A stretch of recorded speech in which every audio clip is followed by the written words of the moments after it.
ในนี้เราจะมาเกมบทเสียงจดชั้นม.7 เนาะในวิชาวิทยาศาสตร์ธรรมชาติในช่วงเรียน2023-24ข้อที่28เนาะเป็นอะไรเราไปเบิ่งคำถามนำกันคำถามที่เพิ่นให้มาพวกแผ่นมวล1มีมวล10กิโลกรัมเนาะและรัศมี20สังตีปิดอ้อมแกนผ่านศูนย์กลางมวลตั้งฉากกับแผ่นหมุนเนาะตั้งฉากกับแผ่นหมุนโดยควรเร่งหมุน3 radian ต่อวินาทีกำลัง2เนาะแรงบิดของแผ่นหมุนแม่นเท่าใดสอบหาคนแรงบิดเนาะในนี้ก็มีคำตอบขอแม่น 0.2 นิวตันเมตรขอ 0.6 นิวตันเมตรข้อ 1.2 นิวตันเมตรกับงอแม่น 1.5 นิวตันเมตรเนาะเฮามาเกเบิ่งมันจะถึกข้อใดบัดนี้เฮามาวางสิ่งที่ฮู้ก่อนเนาะวางสิ่งที่ฮู้ก่อนทำอีกเราจะเขียน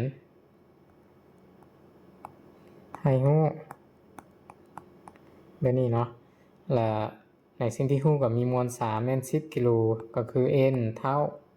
10กิโลกรัมนี่เนาะแล้วก็มีรัศมีจะเป็น r นี่เฮาเขียนอันใหญ่อันน้อยก็ได้เนาะ r เท่า20สังตีแต่ว่ามันเป็นสังตีเราต้องได้เปลี่ยนหัวหน่วยเป็นเมตรเนาะ20สังตีก็จะออก 0.2 เมตรถ้าไปเปลี่ยนบ่เป็นก็ต้องได้เปลี่ยนให้เป็นเนาะแล้วก็มีควรเร่งมุงจะเป็นตัวเอปซิลอนนี่3 radian ต่อวินาทีกำลัง2ให้เฮาซอกแรงบิดก็คือตัว J นี่ที่ว่ามันปิ้นไปทางนี้เนาะแรงบิดโอเควันนี้ไปขั้นตอนแก้เนาะ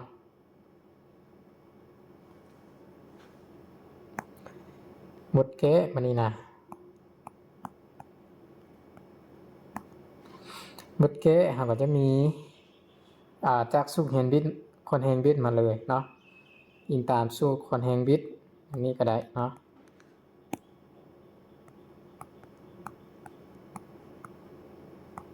อิงตามสูตรคนแรงบิด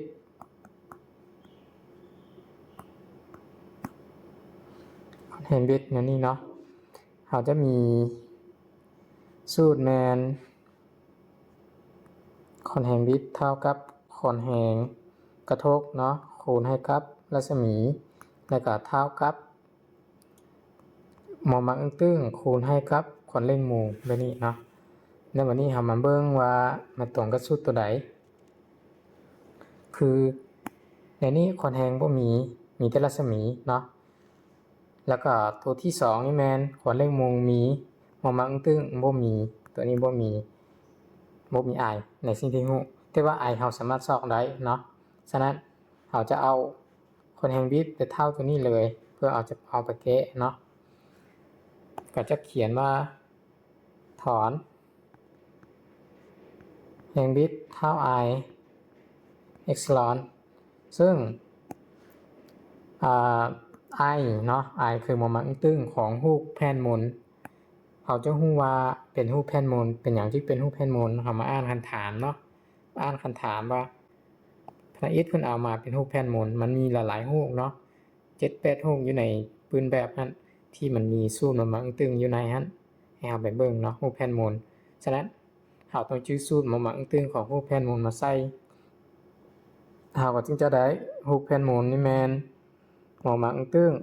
ในสูตรรูปแผ่นหมุนเนาะเท่า1/2 n r กำลัง2แบบนี้เนาะแล้วเอาไปแทนเส้นบนตำแหน่งi บนนี้จะได้อยู่คนแรงบิดเท่า 1/2 n r กำลัง2คูณเอ็กซิลอนแล้วนี่ก็แทนค่าเลยเนาะแทนค่าเลยแล้วจะได้อยู่ 1/2 คูณมวล3แม่น10กิโลเนาะแล้วก็คูณรัศมีจะเป็น 0.2 แต่ว่ามีกำลัง2เลยเนาะรัศมีกำลัง2แล้วก็คูณควรเร่งมูลหรือเอปซิลอนก็จะเป็นคูณ3ตื่มอีกเนาะโอเคอาจารย์จะมาเขียนอยู่ทางหน้านี้ก็จะได้อยู่คนแห่งบิตตอนนี้แม่นเท่าไป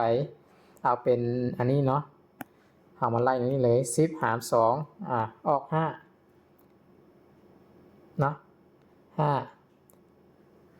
เอาไล่ทีละตัว5คูณให้กับ 0.2 กำลัง2นี่เป็น 0.04 เนาะเป็น 0.04 0.04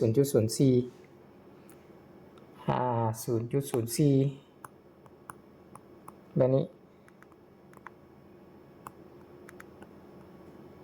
โอเคเนาะแล้วก็คูณอีก3เข้าไป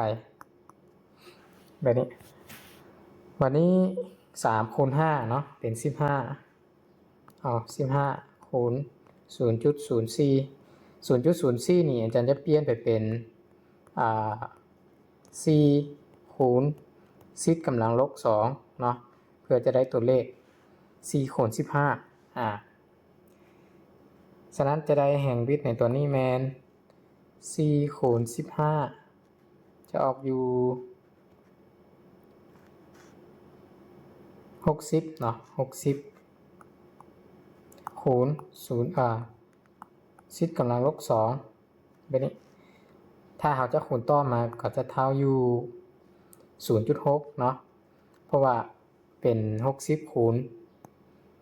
หมายถึง60คูณ 0.01 แบบนี้เนาะก็เลยกลายมาเป็น 0.6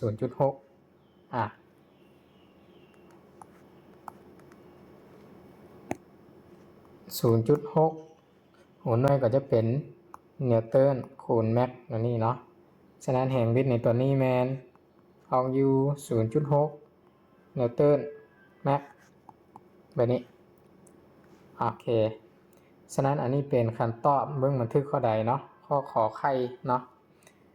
ฉะนั้นข้อที่ถูกก็จะเป็นข้อขออยู่ในนี้เป็นข้อที่ถูกต้องเนาะโอเคฉะนั้นอยู่ในข้อที่28ก็จะใส่สูตรประมาณนี้นะใส่สูตรประมาณนี้ในการเกะสูตรเดียวเพียงที่เราต้องจื้อตัวเดียวก็คือโมเมนต์ตึ้งของรูปแผ่นมนถ้าเราไม่จื้อตัวนี้มันก็เกมบ่ออกเนาะบางเทื่อมันตัวโมเมนต์ตึ้งมันรูปบ่แม่นรูปแผ่นมนและแม่นมันจะออกต่างเนาะคือตัวอย่าง i เท่า nr กำลัง2เลยก็มีแบบนี้เนาะ